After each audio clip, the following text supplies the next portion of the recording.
తదుపరి మిథున రాశి. మిథున రాశి వారికి ఈ వారం గ్రహగతులు బాగున్నాయి. మీరు ఆరాధించే వ్యక్తులకు, పూజ్యులైన వ్యక్తులకు ఆర్థికపరమైన సహాయ సహకారాన్ని అందించగలుగుతారు. అది మీ మానసికమైన సంతృప్తికి, సంతోషానికి కారణమవుతుంది. అంతేకాకుండా ఆర్థిక పరిస్థితి బాగుంటుంది. రాజకీయపరమైన విషయ వ్యవహారాలు సానుకూల పడతాయి. సానుకూలమైన వాతావరణంలో అంతా నడుస్తుంది. ఫలితాలు చేతికి రావడానికి మాత్రం జాప్యం జరుగుతుంది. ఆదాయ వ్యయాల సమతుల్యత లోపిస్తుంది. పుణ్యక్షేత్రాలను సందర్శిస్తారు. ఉత్తర ప్రత్యుత్తరాల ద్వారా ఉపయుక్తమైనటువంటి సమాచారాన్ని తెలుసుకోగలుగుతారు. కీలకమైన విషయాల్లో నిర్ణయాలు తీసుకునేటప్పుడు నిష్ణాతుల సలహాలను పాటించడం చెప్పదగినటువంటి సూచన. క్రయ విక్రయాల్లో మధ్యవర్తిత్వానికి తావు ఇవ్వద్దు. శుభకార్య ప్రయత్నాలు శుభప్రదంగా సాగుతాయి. Joint account లాభించవు.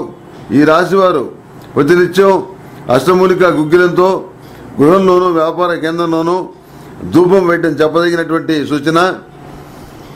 వివాదాస్పద వ్యవహారాలకు దూరంగా ఉండాలని చెప్పి నిర్ణయించుకుంటారు.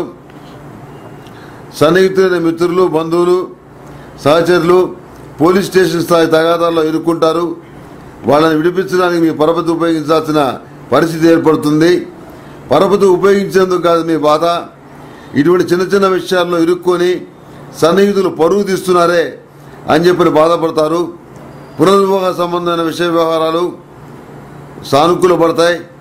పునర్వివాహ సంబంధమైన వ్యవహారాల్లో ఆచితూచి వ్యవహరిస్తారు. శుభకార్యాలు ముడిపడతాయి. ఏ కోణంలో కూడాను ఆలోచించకుండా నిర్ణయం తీసుకోకూడదని, నిపుణుల సలహాలు తీసుకోవాలని నిర్ణయించుకుంటారు. ఆధ్యాత్మిక రంగంలో కొంత మోసపోయే అవకాశం ఉంది. జాగ్రత్త వహించండి.